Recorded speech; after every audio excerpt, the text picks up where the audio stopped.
आज Doubtnut app download करें। Doubtnut पर अपने सभी गणित, रसायन विज्ञान, भौतिक विज्ञान और जीव विज्ञान के डाउट्स का करो सफाया। बस प्रश्न की फोटो खींचो, एक ही प्रश्न को क्रॉप करो और तुरंत वीडियो सोल्यूशन पाओ। अभी डाउनलोड करें। प्रश्न हमें दिया हुआ है कि जड़त्व आघूर्ण का भौतिक महत्व हमें समझाइए। तो जड़त्व आघूर्ण का भौतिक महत्व यदि हमें समझाना है तो सबसे पहले इसे इसके लिए समझना होगा कि जड़त्व आघूर्ण क्या होता है। जड़त्व आघूर्ण को हम किस प्रकार से समझें। अब ये आघूर्ण की बात होती है, हमने मान लीजिए एक पिंड ले रखा है, ठीक है, ये पिंड हमने लिया। पिंड से ही जुड़े हुए किसी उसके भाग से एक अक्ष हमने ले लिया है, जिस अक्ष के परितः वो पिंड घूम सकती है, उस अक्ष को हमने एक्स एक्सटेश नाम दिया है। अब यहाँ पर हमने माना कि पिंड है, पिंड बहुत सारे कणों से मिलकर बना होगा, ये हम मानते हैं। मान लीजिए यह पिंड इस घूर्णन अक्ष के परितः या तो घूम सकती है या घूमने में समर्थ है।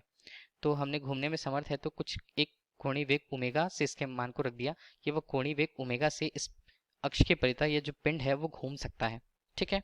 अब क्या होता है, हर एक पिंड में एक स्थितियां होती हैं। चलिए अभी घूर्णी गति की बात आ रही है, तो घूर्णी गति में जड़त्व हम किसे कहते हैं।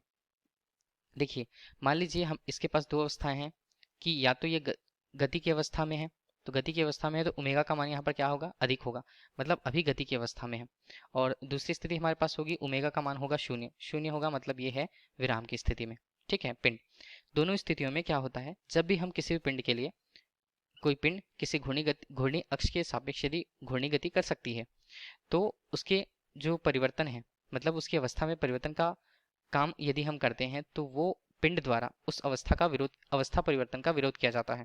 जैसे मान लीजिए पहली स्थिति हम देखें कि वो गति में है, तो हमें यदि उसे विरामावस्था में लाना होगा, विरामावस्था में लाना होगा तो हम इस पर बल लगाएंगे, बल लगाएंगे तो बल किस प्रभाव पर कार्य करेगा, ये कार्य करेगा बल आघूर्ण के रूप में, ठीक है। बल आघूर्ण मतलब हमने टाउ लगाया, टाउ जो लगाया वो क्या है, उसकी दिशा क्या रहने वाली है, उसकी दिशा जो है, जो घूर्णी गति वो कर रही है उस गति के विरोध में होनी चाहिए ताकि वह रुक सके।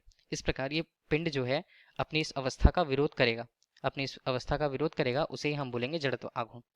ये होता है जड़त्व आघूर्ण, ठीक है। बिल्कुल इसी तरह उल्टी स्थिति भी हम देख लेते हैं कि वस्तु यदि विरामावस्था में, हमें उसे गत्यावस्था में लाना है, जिस स्थिति पर गत्यावस्था में लाना है या जिस दिशा में, तो हमें क्या लगाना होगा, हमें बल लगाना होगा। बल एक निश्चित दिशा पर लगता है तो उस पर प्रभाव के रूप में बल आघूर्ण आएगा, बल आघूर्ण जो कि उसे घूर्णी गति करा सके, ठीक है।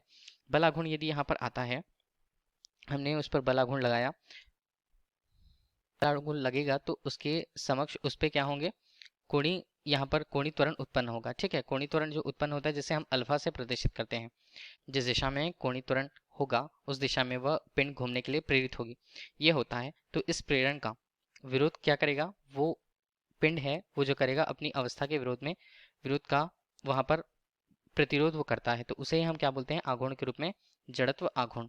अब ये किस प्रकार निर्भर हो पाता है, कोई पिंड है, पिंड के लिए उसके द्रव्यमान केंद्र की स्थिति को हमने मान लीजिए यहाँ पर बनाए रखा है। द्रव्यमान केंद्र है कैपिटल एम से हमने प्रस्तुत किया और द्रव्यमान केंद्र से उस अक्ष के परितः वो जो दूरी है वो आर से प्रस्तुत होती है। इस प्रकार किसी पिंड के लिए उसका जड़त्व आघूर्ण आई का मान यदि एक्स एक्स डैश अक्ष के परितः हो रहा है तो उसे हम लिखते हैं एम गुणा आर का यहाँ पर वर्ग, ठीक है। ये हमें क्या बता रहा है, जड़त्व आघूर्ण के मान को। अब देखिए जड़त्व आघूर्ण के मान कब कब अधिक हो सकते हैं, कब कब कम हो सकते हैं, तभी इसके हम भौतिक महत्व की बात कर सकते हैं। हमने देखा कि द्रव्यमान है, द्रव्यमान का मान तो निश्चित होगा। अब यदि हम वो दूरियां यदि बढ़ाते जाएं, मतलब आर के मान को यदि हम बढ़ाते जाएं तो बिल्कुल जो जड़त्व आघूर्ण का मान है वो बढ़ते जाएगा। अब दूरियां भी कम होती जाएंगी तो जड़त्व आघूर्ण का मान भी बिल्कुल ये है कि वो कम होती जाती है। अब यदि भौतिक महत्व की बात करते हैं तो उदाहरण के रूप में हम लेते हैं इंजन और शाफ्ट की रचना। शाफ्ट हम जानते हैं, शाफ्ट क्या होता है, जो इंजन से जुड़ा होता है। इंजन से जुड़ा हुआ एक बेलनाकार भाग जो इंजन की ऊर्जा को गत्या रूप में या यांत्रिक रूप से वो प्रदान करता है गाड़ी या वाहन को चलने के लिए। जो शाफ्ट जो है, शाफ्ट में उसकी परिधि रूप से क्या जुड़ी होती है, परिधि रूप से एक पहिया जुड़ा होता है, ठीक है। पहिए की रचना कुछ ऐसी होती है कि शाफ्ट जहाँ पे जुड़ा हुआ है वहाँ द्रव्यमान उसके कम वितरित होते हैं, जबकि पहिए में उसके परिधि पर जो द्रव्यमान है वो अधिक होते हैं, मतलब समान रूप से अधिक रूप से वितरित होते हैं उनके परिधियों पर। अब देखिए परिधि पर वहां पर लगा है तो इसकी संरचना को हम देख लें। संरचना क्या होती है, चलिए हमने छोटा सा शाफ्ट बना दिया, ठीक है। इस शाफ्ट के साथ जुड़ा है एक पहिया, ये हमने ले लिया कि ये शाफ्ट है हमारे लिए और शाफ्ट के साथ जुड़ा है पहिया। और पहिए के हम मानते हैं कि इस स्थिति पर, मतलब किनारे की स्थिति पर उसके द्रव्यमान वितरित हैं अधिक रूप से, मतलब उनका द्रव्यमान ज्यादा है, ठीक है। और किस अक्ष के परितः वो घूम पाती हैं, ये जो शाफ्ट है, शाफ्ट से गुजरने वाले अक्ष के परितः वो घूम पाती है, हम ये मानते हैं, ठीक है। तो इसका जड़त्व आघूर्ण अधिक होगा, क्यों, क्योंकि देखिए द्रव्यमान तो इसके बाहरी रूप से मतलब इस केंद्र से काफी दूरी पर स्थित है, r दूरी पर। ये दूरी जितनी ज्यादा अधिक होगी, जड़त्व आघूर्ण का मान उतना ज्यादा अधिक होगा उस पिंड के लिए। ठीक है, तो यहाँ पर क्या होता है, शाफ्ट को जो ऊर्जा मिलती है, ऊर्जा एक स्रोत के रूप में इंजन से मिलती जाती है, वो नियमित नहीं होती, अनियमित होती है। परंतु उसके कारण क्या होता है, थोड़े से भी वहां पर घूर्णन यदि प्रदान की जाए, मतलब बलाघूर्ण जो मिलता है, बलाघूर्ण शाफ्ट को मिलेगा। अब बलाघूर्ण के कारण पहिया घूमने लगेगा, पहिए में जो ऊर्जा आएगी उसके लिए हम उसके जड़त्व आघूर्ण के मान को अधिकतम कह सकते हैं।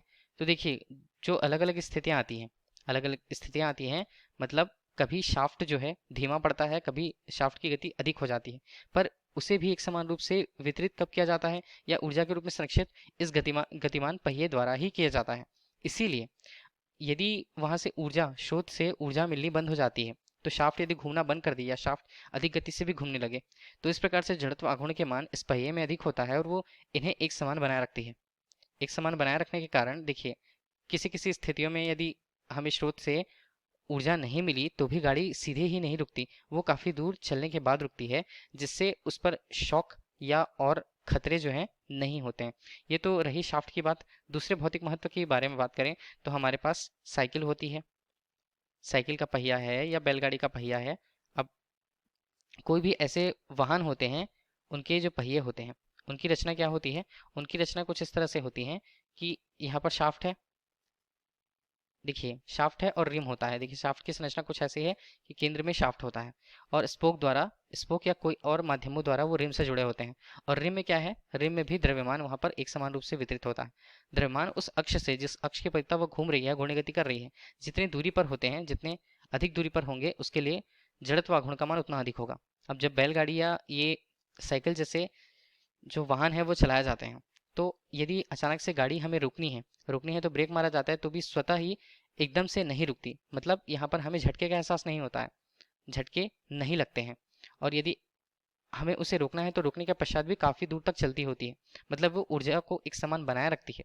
ये क्यों संभव हो पाता है, जड़त्व आघूर्ण के कारण। तो हमें यही पूछा गया था कि जड़त्व आघूर्ण का यहाँ पर क्या महत्व होगा, तो ये महत्व हमने पढ़े। धन्यवाद। कक्षा 6 से 12वीं से लेकर नीट, IIT, JEE वो एडवांस के लेवल तक 1 करोड़ से ज्यादा छात्रों का भरोसा। आज ही डाउनलोड करें डाउटनेट ऐप या व्हाट्सएप करें अपने सारे डाउट्स 8400 400 400 पर।